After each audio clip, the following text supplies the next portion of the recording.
സകലത്തിന്റെയും സൃഷ്ടാവും പിതാവുമായ ദൈവത്തിന്റെയും കർത്താവായ യേശുക്രിസ്തുവിന്റെയും നാമത്തിൽ ഏവർക്കും സ്നേഹവന്ദനം. ഇന്ന് ഓഗസ്റ്റ് 13. ഇന്ന് നമ്മൾ വായിക്കുന്ന ആദ്യത്തെ വായനാഭാഗം രാജാക്കന്മാർ 1-ാം പുസ്തകം 8-ാം അധ്യായം. രാജാക്കന്മാർ 1-ാം പുസ്തകം 8-ാം അധ്യായം 1-ാം വാക്യം മുതൽ. പിന്നെ യഹോവയുടെ നിയമപ്പെട്ടകം സിയോൻ എന്ന ദാവീദിന്റെ നഗരത്തിൽ നിന്ന് കൊണ്ടുവരേണ്ടതിന് ശലോമോൻ ഇസ്രായേൽ മൂപ്പന്മാരെയും ഇസ്രായേൽ മക്കളുടെ പിതൃഭവനങ്ങളിലെ പ്രഭുക്കന്മാരായ സകല ഗോത്രപ്രധാനികളെയും യെരുശലേമിൽ ശലോമോൻ രാജാവിന്റെ അടുക്കൽ കൂട്ടിവരുത്തി. ഇസ്രായേൽ പുരുഷന്മാരൊക്കെയും 7-ാം മാസമായ ഏഥാനീം മാസത്തിലെ ഉത്സവത്തിൽ ശലോമോൻ രാജാവിന്റെ അടുക്കൽ വന്നുകൂടി. ഇസ്രായേൽ മൂപ്പന്മാരൊക്കെയും വന്നപ്പോൾ പുരോഹിതന്മാർ യഹോവയുടെ പെട്ടകമെടുത്തു. അവർ യഹോവയുടെ പെട്ടകവും സമാഗമന കൂടാരവും കൂടാരത്തിലെ വിശുദ്ധ ഉപകരണങ്ങളൊക്കെയും കൊണ്ടുവന്നു. പുരോഹിതന്മാരും ലേവ്യരുമത്രേ അവയെ കൊണ്ടുവന്നത്. ശലോമോൻ രാജാവും അവന്റെ അടുക്കൽ വന്നുകൂടിയ ഇസ്രായേൽ സഭയൊക്കെയും അവനോടുകൂടെ പെട്ടകത്തിനു മുമ്പിൽ എണ്ണവും കണക്കുമില്ലാതെ അനവധി ആടുകളെയും കാളകളെയും യാഗം കഴിച്ചു. പുരോഹിതന്മാർ യഹോവയുടെ നിയമപ്പെട്ടകം അതിന്റെ സ്ഥലത്ത്, ആലയത്തിലെ അന്തർമന്ദിരത്തിൽ അതിവിശുദ്ധ സ്ഥലത്ത് കെരൂബുകളുടെ ചിറകിൻ കീഴെ കൊണ്ടുചെന്ന് വെച്ചു. കെരൂബുകൾ പെട്ടകത്തിന്റെ സ്ഥലത്തിന് മീതെ ചിറക് വിരിച്ച് പെട്ടകത്തെയും അതിന്റെ തണ്ടുകളെയും മൂടി നിന്നു. തണ്ടുകൾ നീണ്ടിരിക്കയാൽ തണ്ടുകളുടെ അറ്റങ്ങൾ അന്തർമന്ദിരത്തിന്റെ മുമ്പിലുള്ള വിശുദ്ധ മന്ദിരത്തിൽ നിന്ന് കാണും, എങ്കിലും പുറത്തുനിന്ന് കാണുകയില്ല. അവ ഇന്നുവരെയും അവിടെ ഇരിക്കുന്നു. ഇസ്രായേൽ മക്കൾ മിസ്രൈമിൽ നിന്ന് പുറപ്പെട്ട ശേഷം യഹോവ അവരോട് നിയമം ചെയ്തപ്പോൾ മോശ ഹോറേബിൽ വെച്ച് അതിൽ വെച്ചിരുന്ന 2 കൽപ്പലകയല്ലാതെ പെട്ടകത്തിൽ മറ്റൊന്നും ഉണ്ടായിരുന്നില്ല. പുരോഹിതന്മാർ വിശുദ്ധ മന്ദിരത്തിൽ നിന്ന് പുറപ്പെട്ടപ്പോൾ മേഘം യഹോവയുടെ ആലയത്തിൽ നിറഞ്ഞു.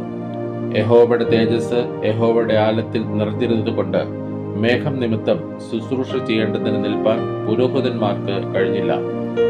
അപ്പോൾ ശലോമോൻ താൻ കൂരിരുളിൽ വസിക്കുമെന്ന് യഹോവ അരുളി ചെയ്തിരിക്കുന്നു. എങ്കിലും ഞാൻ നിനക്ക് ഒരു നിവാസാലയം, നിനക്ക് എന്നേക്കും വസിപ്പാൻ ഒരു സ്ഥലം പണിതിരിക്കുന്നു എന്ന് പറഞ്ഞു. പിന്നെ ഇസ്രായേൽ സഭ മുഴുവനും നിന്നുകൊണ്ടിരിക്കെ രാജാവ് മുഖത്തിരിച്ച് ഇസ്രായേലിന്റെ സർവ്വസഭയും അനുഗ്രഹിച്ച് പറഞ്ഞത് എന്തെന്നാൽ, എന്റെ അപ്പനായ ദാവീദിനോട് തിരുവായി കൊണ്ട് അരുളി ചെയ്തത് തൃക്കൈ കൊണ്ട് നിവർത്തിച്ചിരിക്കുന്ന ഇസ്രായേലിന്റെ ദൈവമായ യഹോവ വാഴ്ത്തപ്പെട്ടവൻ. എന്റെ ജനമായ ഇസ്രായേലിനെ മിസ്രൈമിൽ നിന്ന് കൊണ്ടുവന്ന നാൾ മുതൽ എന്റെ നാമം ഇരിക്കേണ്ടതിന് ഒരു ആലയം പണിവാൻ ഞാൻ ഇസ്രായേലിന്റെ സകല ഗോത്രങ്ങളിലും ഒരു പട്ടണം തിരഞ്ഞെടുത്തില്ല. എന്നാൽ എന്റെ ജനമായ ഇസ്രായേലിന് പ്രഭുവായിരിക്കാൻ ഞാൻ ദാവീദിനെ തിരഞ്ഞെടുത്തു എന്ന് അവൻ അരുളി ചെയ്തു. ഇസ്രായേലിന്റെ ദൈവമായ യഹോവയുടെ നാമത്തിന് ഒരു ആലയം പണിയണം എന്ന് എന്റെ അപ്പനായ ദാവീദിന് താല്പര്യം ഉണ്ടായിരുന്നു. എന്നാൽ യഹോവ എന്റെ അപ്പനായ ദാവീദിനോട്, എന്റെ നാമത്തിന് ഒരു ആലയം പണിയണമെന്ന് നിനക്ക് താല്പര്യം ഉണ്ടായല്ലോ. അങ്ങനെ താല്പര്യമുണ്ടായത് നല്ലത്. എങ്കിലും ആലയം പണിയേണ്ടത് നീയല്ല, നിന്റെ കടിപ്രദേശത്തു നിന്ന് ഉത്ഭവിക്കുന്ന മകൻ തന്നെ എന്റെ നാമത്തിന് ആലയം പണിയും എന്ന് കൽപ്പിച്ചു. അങ്ങനെ യഹോവ താൻ അരുളി ചെയ്ത വചനം നിവർത്തിച്ചിരിക്കുന്നു. യഹോവ വാഗ്ദാനം ചെയ്തതുപോലെ എന്റെ അപ്പനായ ദാവീദിന് പകരം ഞാൻ എഴുന്നേറ്റ് ഇസ്രായേലിന്റെ സിംഹാസനത്തിൽ ഇരിക്കുന്നു.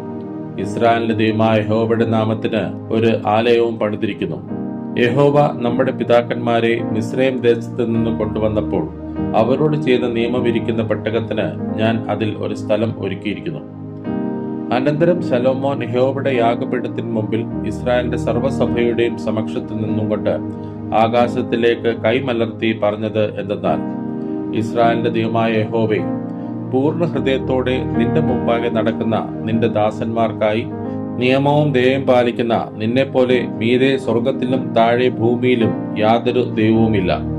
നീ എന്റെ അപ്പനായ ദാവീദ് എന്ന നിന്റെ ദാസന് ചെയ്ത വാഗ്ദാനം പാലിച്ചിരിക്കുന്നു. തിരുവായി കൊണ്ട് അരുളി ചെയ്തത് ഇന്ന് കാണും പോലെ തൃക്കൈ കൊണ്ട് നിവർത്തിച്ചുമിരിക്കുന്നു. ആകയാൽ ഇസ്രായേലിന്റെ ദൈവമായ യഹോവേ, നീ എന്റെ അപ്പനായ ദാവീദ് എന്ന നിന്റെ ദാസനോട്, നീ എന്റെ മുമ്പാകെ നടന്നതുപോലെ നിന്റെ പുത്രന്മാരും എന്റെ മുമ്പാകെ നടക്കത്തക്കവണ്ണം തങ്ങളുടെ വഴി സൂക്ഷിക്ക മാത്രം ചെയ്താൽ ഇസ്രായേലിന്റെ സിംഹാസനത്തിൽ ഇരിപ്പാൻ നിനക്ക് ഒരു പുരുഷൻ എന്റെ മുമ്പാകെ ഇല്ലാതെ വരികയില്ല എന്ന് അരുളി ചെയ്തിരിക്കുന്നത് നിവർത്തിക്കണമേ.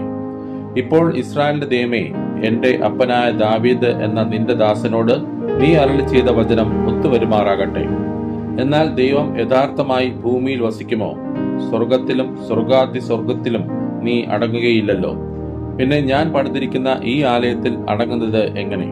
എങ്കിലും എന്റെ ദൈവമായ യഹോവേ, അടിയൻ ഇന്ന് തിരുമുമ്പിൽ കഴിക്കുന്ന നിലവിളിയും പ്രാർത്ഥനയും കേൾക്കേണ്ടതിന് അടിയന്റെ പ്രാർത്ഥനയിലേക്കും യാചനയിലേക്കും തിരിഞ്ഞ് കടാക്ഷിക്കണമേ.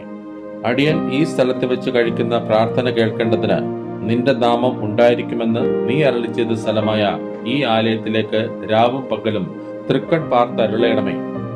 ഈ സ്ഥലത്ത് വെച്ച് പ്രാർത്ഥിപ്പാനിരിക്കുന്ന അടിയന്റെയും നിന്റെ ജനമായ ഇസ്രായേലിന്റെയും യാചന കേൾക്കണമേ. നിന്റെ വാസസ്ഥലമായ സ്വർഗത്തിൽ കേൾക്കണമേ. കേട്ട് ക്ഷമിക്കണമേ. ഒരുത്തൻ തന്റെ കൂട്ടുകാരനോട് കുറ്റം ചെയ്യുകയും അവൻ അവനെ കൊണ്ട് സത്യം ചെയ്യിക്കേണ്ടതിന് കാര്യം സത്യത്തിന് വെക്കുകയും അവൻ ഈ ആലയത്തിൽ നിന്റെ യാഗപീഠത്തിന് മുമ്പാകെ വന്ന് സത്യം ചെയ്യുകയും ചെയ്താൽ നീ സ്വർഗത്തിൽ കേട്ട് പ്രവർത്തിച്ച് ദുഷ്ടന്റെ നടപ്പ് അവന്റെ തലയിൽ വരുത്തി അവനെ ശിക്ഷിപ്പാനും നീതിമാന്റെ നീതിക്ക് തക്കവണ്ണം അവന് നൽകി അവനെ നീതീകരിപ്പാനും അടിയങ്ങൾക്ക് ന്യായം പാലിച്ചു തരണമേ. നിന്റെ ജനമായ ഇസ്രായേൽ നിന്നോട് പാപം ചെയ്യുക നിമിത്തം അവർ ശത്രുവിനോട് തോറ്റിട്ട് നിങ്കിലേക്ക് തിരിഞ്ഞ് നിന്റെ നാമത്തെ സ്വീകരിച്ചുകൊണ്ട് ഈ ആലയത്തിൽ വെച്ച് നിന്നോട് പ്രാർത്ഥിക്കുകയും യാചിക്കുകയും ചെയ്താൽ നീ സ്വർഗത്തിൽ കേട്ട് നിന്റെ ജനമായ ഇസ്രായേലിന്റെ പാപം ക്ഷമിച്ച് അവരുടെ പിതാക്കന്മാർക്ക് കൊടുത്ത ദേശത്തേക്ക് അവരെ മടക്കി വരുത്തണമേ. അവർ നിന്നോട് പാപം ചെയ്യുക കൊണ്ട് ആകാശമടഞ്ഞ് മഴ പെയ്യാതിരിക്കുമ്പോൾ അവർ ഈ സ്ഥലത്തേക്ക് തിരിഞ്ഞ് പ്രാർത്ഥിച്ച് നിന്റെ നാമത്തെ സ്വീകരിക്കുകയും നീ അവരെ താഴ്ത്തിയത് കൊണ്ട് അവർ തങ്ങളുടെ പാപങ്ങളെ വിട്ടുതിരികുകയും ചെയ്താൽ നീ സ്വർഗത്തിൽ കേട്ട് നിന്റെ ദാസന്മാരുടെയും നിന്റെ ജനമായ ഇസ്രായേലിന്റെയും പാപം ക്ഷമിച്ച് അവർ നടക്കേണ്ടുന്ന നല്ല വഴി അവരെ ഉപദേശിക്കുകയും നിന്റെ ജനത്തിന് അവകാശമായി കൊടുത്ത നിന്റെ ദേശത്ത് മഴ പെയ്യുകയും ചെയ്യണമേ. ദേശത്ത് ക്ഷാമമോ മഹാമാരിയോ വെൺകതിർ വിഷമഞ്ഞ് വെട്ടുക്കിളി തുള്ളൻ എന്നിവയോ ഉണ്ടായാൽ അവരുടെ ശത്രു അവരുടെ പട്ടണങ്ങളുടെ ദേശത്ത് അവരെ നിരോധിച്ചാൽ വല്ല വ്യാധിയോ വല്ല ദീനമോ ഉണ്ടായാൽ യാതൊരുത്തനെങ്കിലും നിന്റെ ജനമായ ഇസ്രായേൽ മുഴുവനെങ്കിലും വല്ല പ്രാർത്ഥനയും യാചനയും കഴിക്കുകയും ഓരോരുത്തൻ താന്റെ മനപ്പീട അറിഞ്ഞ് ഈ ആലയത്തെങ്കിലേക്ക് കൈമലർത്തുകയും ചെയ്താൽ നീ നിന്റെ വാസസ്ഥലമായ സ്വർഗത്തിൽ കേട്ട് ക്ഷമിക്കുകയും ഞങ്ങളുടെ പിതാക്കന്മാർക്ക് നീ കൊടുത്ത ദേശത്ത് അവർ ജീവിച്ചിരിക്കും കാലത്തൊക്കെയും നിന്നെ ഭയപ്പെടേണ്ടതിന് നീ ഓരോരുത്തന്റെ ഹൃദയത്തെ അറിയുന്നത് പോലെ ഓരോരുത്തന് അവനവന്റെ നടപ്പ് പോലെ ഒക്കെയും ചെയ്തരുളേണമേ. നീ മാത്രമല്ലോ സകല മനുഷ്യപുത്രന്മാരുടെയും ഹൃദയത്തെ അറിയുന്നത്. അത്രയുമല്ല, നിന്റെ ജനമായ ഇസ്രായേലിലുള്ളവനല്ലാത്ത ഒരു അന്യജാതിക്കാരൻ ദൂരദേശത്ത് നിന്ന് നിന്റെ നാമം ഹേതുവായി വരികയും അവർ നിന്റെ മഹത്വമുള്ള നാമത്തെയും ബലമുള്ള ഭുജത്തെയും നീട്ടിയിരിക്കുന്ന കയ്യേയും കുറിച്ച് കേൾക്കുമല്ലോ.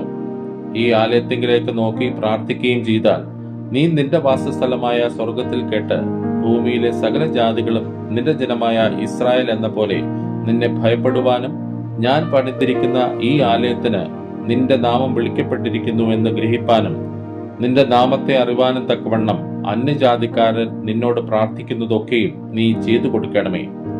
നീ നിന്റെ ജനത്തെ അയക്കുന്ന വഴിയിൽ അവർ തങ്ങളുടെ ശത്രുവിനോട് യുദ്ധം ചെയ്യുവാൻ പുറപ്പെടുമ്പോൾ നീ തിരഞ്ഞെടുത്ത നഗരത്തിലേക്കും നിന്റെ നാമത്തിന് ഞാൻ പണിതിരിക്കുന്ന ഈ ആലയത്തെങ്കിലേക്കും തിരിഞ്ഞ് യഹോവയോട് പ്രാർത്ഥിച്ചാൽ നീ സ്വർഗത്തിൽ അവരുടെ പ്രാർത്ഥനയും യാചനയും കേട്ട് അവർക്ക് ന്യായം പാലിച്ചു കൊടുക്കണമേ. അവർ നിന്നോട് പാപം ചെയ്യുകയും പാപം ചെയ്യാത്ത മനുഷ്യനില്ലല്ലോ. നീ അവരോട് കോപിച്ച് അവരെ ശത്രുവിനെ ഏൽപ്പിക്കുകയും അവർ അവരെ ദൂരത്തോ സമീപത്തോ ഉള്ള ശത്രുവിന്റെ ദേശത്തേക്ക് ബദ്ധരാക്കി കൊണ്ടുപോവുകയും ചെയ്താൽ അവരെ പിടിച്ചുകൊണ്ടുപോയിരിക്കുന്ന ദേശത്ത് വെച്ച് അവർ ഉണർന്ന് മനംതിരിഞ്ഞ് അവരെ ബദ്ധരായി കൊണ്ടുപോയ ദേശത്ത് വെച്ച് ഞങ്ങൾ പാപം ചെയ്ത് അകൃത്യവും ദുഷ്ടതയും പ്രവർത്തിച്ചിരിക്കുന്നു എന്ന് പറഞ്ഞ് നിന്നോട് യാചിക്കുകയും അവരെ പിടിച്ചുകൊണ്ടുപോയ ശത്രുക്കളുടെ ദേശത്ത് വെച്ച് അവർ പൂർണ്ണ ഹൃദയത്തോടും പൂർണ്ണ മനസ്സോടും കൂടെ നിങ്ങളിലേക്ക് തിരിഞ്ഞ് നീ അവരുടെ പിതാക്കന്മാർക്ക് കൊടുത്ത ദേശത്തേക്ക് നീ തിരഞ്ഞെടുത്ത നഗരത്തിങ്കിലേക്കും ഞാൻ നിന്റെ നാമത്തിന് പണിതിരിക്കുന്ന ഈ ആലയത്തിങ്കിലേക്കും നോക്കി നിന്നോട് പ്രാർത്ഥിക്കുകയും ചെയ്താൽ നീ നിന്റെ വാസസ്ഥലമായ സ്വർഗത്തിൽ അവരുടെ പ്രാർത്ഥനയും യാചനയും കേട്ട് അവർക്ക് ന്യായം പാലിച്ചു കൊടുത്ത് നിന്നോട് പാപം ചെയ്ത നിന്റെ ജനത്തോട് അവർ നിന്നോട് ചെയ്ത ദ്രോഹങ്ങളൊക്കെയും ക്ഷമിക്കുകയും അവരെ ബദ്ധന്മാരായി കൊണ്ടുപോയവർക്ക് അവരോട് കരുണ തോന്നത്തക്കവണ്ണം അവർക്ക് അവരോട് കരുണ ലഭിക്കുമാറാക്കുകയും ചെയ്യണമേ. അവർ മിസ്രയീം എന്ന ഇരുമ്പുലയുടെ നടുവിൽ നിന്ന് നീ കൊണ്ടുവന്ന നിന്റെ ജനവും നിന്റെ അവകാശവും ആകുന്നുവല്ലോ. അവർ നിന്നെ വിളിച്ചപേക്ഷിക്കുമ്പോഴൊക്കെയും നീ കേൾക്കേണ്ടതിന് അടിയന്റെ യാചനയും നിന്റെ ജനമായ ഇസ്രായേലിന്റെ യാചനയും തൃക്കൺ പാർത്തരുളേണമേ. കർത്താവായ യഹോവേ, നീ ഞങ്ങളുടെ പിതാക്കന്മാരെ മിസ്രയീമിൽ നിന്ന് കൊണ്ടുവന്നപ്പോൾ നിന്റെ ദാസനായ മോശ മുഖാന്തരം അരുളി ചെയ്തതുപോലെ ഭൂമിയിലെ സകല ജാതികളിൽ നിന്നും നീ അവരെ നിനക്ക് അവകാശമായി വേർതിരിച്ചുവല്ലോ. ശലോമോൻ യഹോവയോട് ഈ പ്രാർത്ഥനയും യാചനയും എല്ലാം കഴിച്ചു തീർന്ന ശേഷം അവൻ യഹോവയുടെ യാഗപീഠത്തിന് മുമ്പിൽ മുഴങ്കാൽ കുത്തിയിരുന്നതും കൈ ആകാശത്തേക്ക് മലർത്തിയിരുന്നതും വിട്ട് എഴുന്നേറ്റു.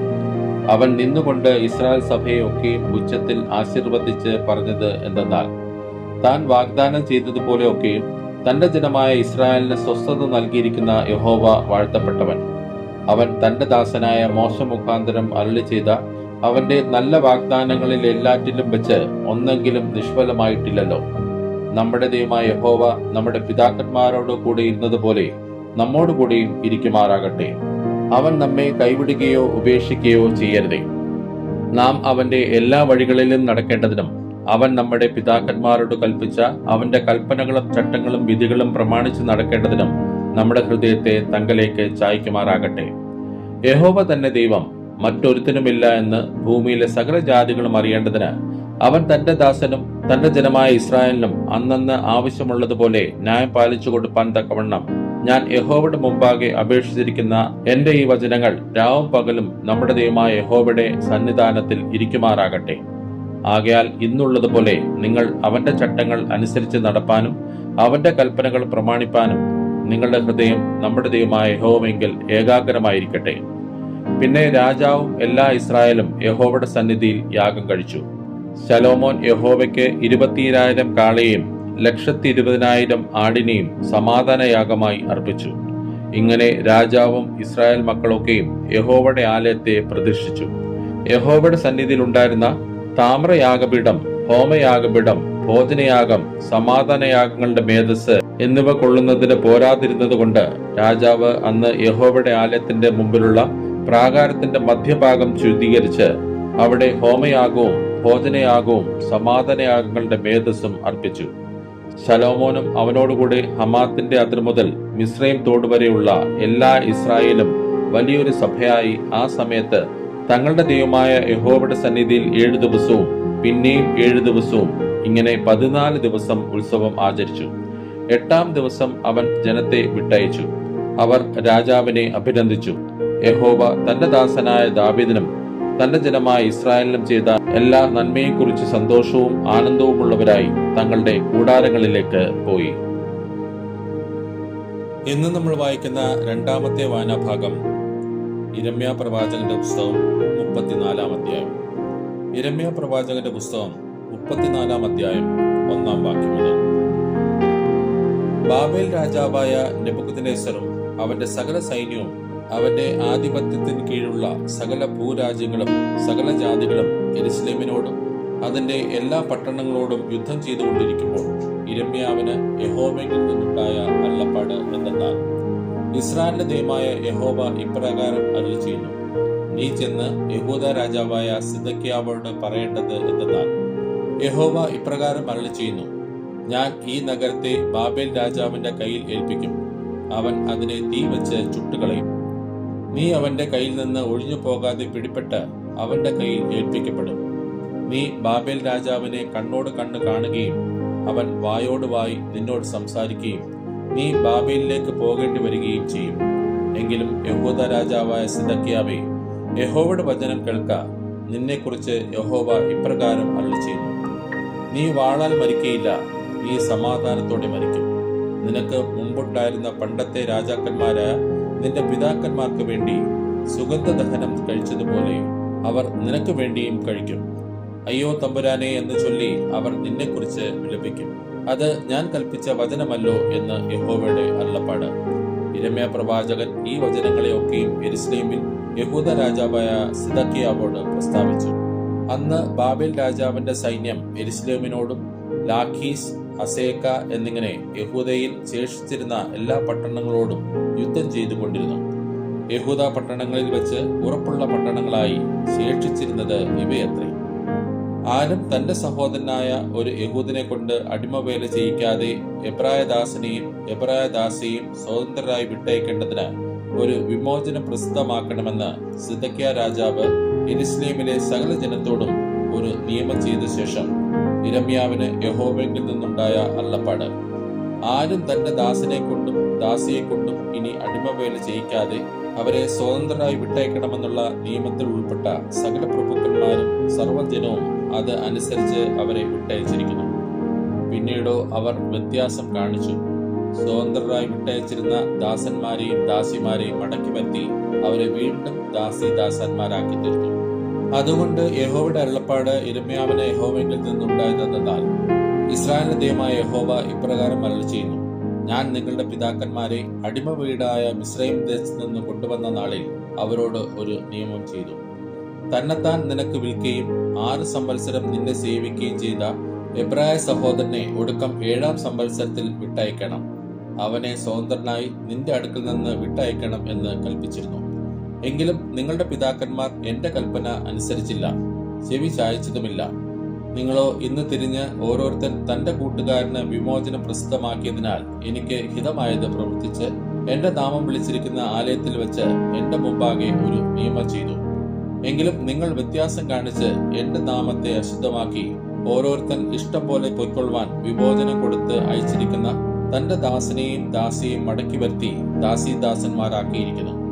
അതുകൊണ്ട് യഹോവ ഇപ്രകാരം അരുളിച്ചെയ്യുന്നു: ഓരോരുത്തൻ താന്റെ സഹോദരനും കൂട്ടുകാരനും വിമോചനം പ്രസിദ്ധമാക്കുവാൻ തക്കവണ്ണം നിങ്ങൾ എന്റെ വാക്ക് കേട്ടില്ലല്ലോ. ഇതാ, ഞാൻ ഒരു വിമോചനം പ്രസിദ്ധമാക്കുന്നു.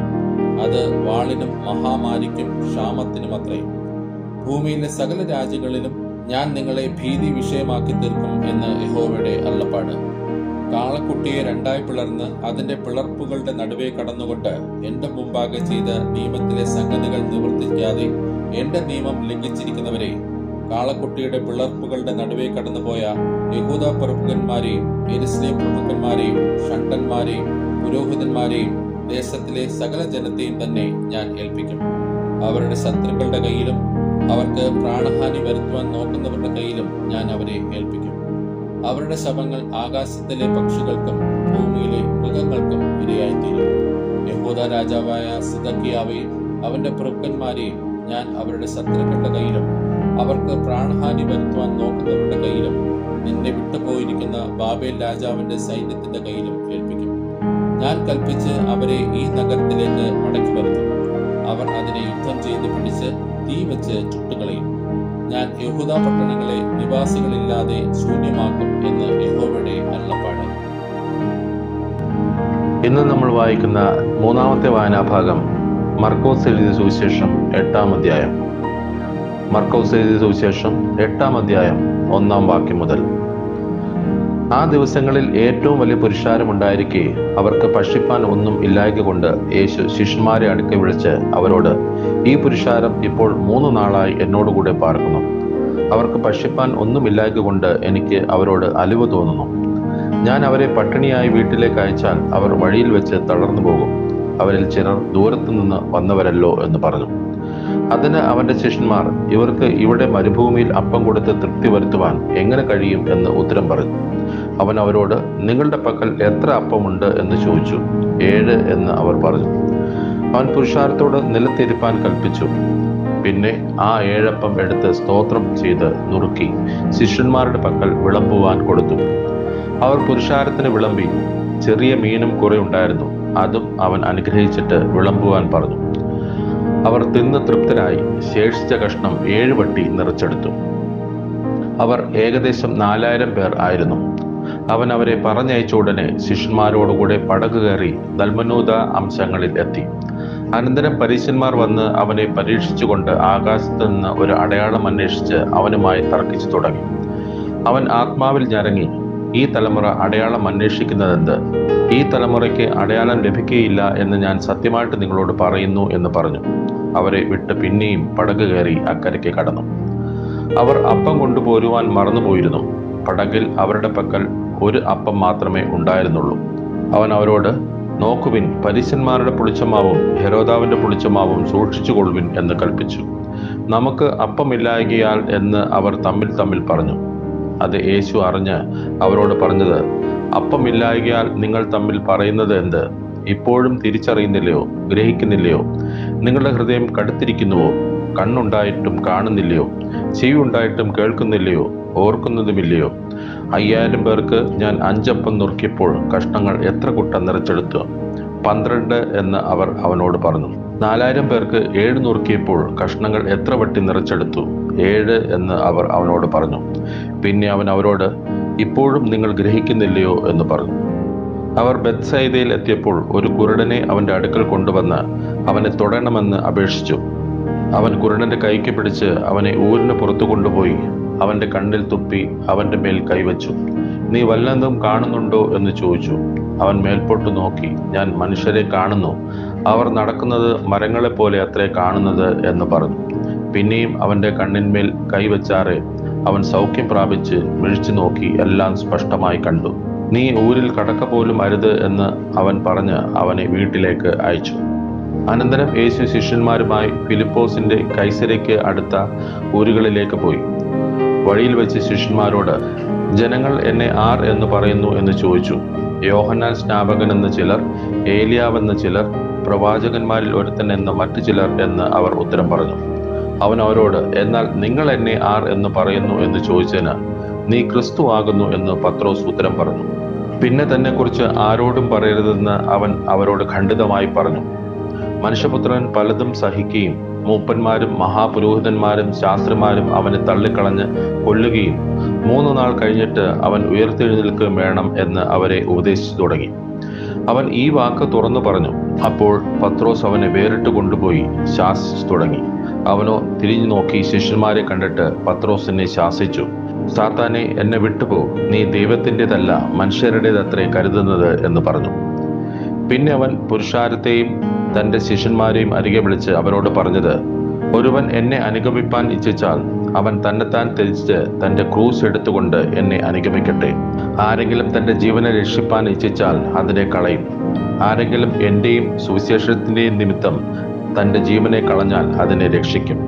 ഒരു മനുഷ്യൻ സർവ്വലോകവും നേടുകയും തൻ്റെ ജീവനെ കളയുകയും ചെയ്താൽ അവന് എന്ത് പ്രയോജനം? അല്ല, തൻ്റെ ജീവന് വേണ്ടി മനുഷ്യൻ എന്തൊരു മറുവില കൊടുക്കും?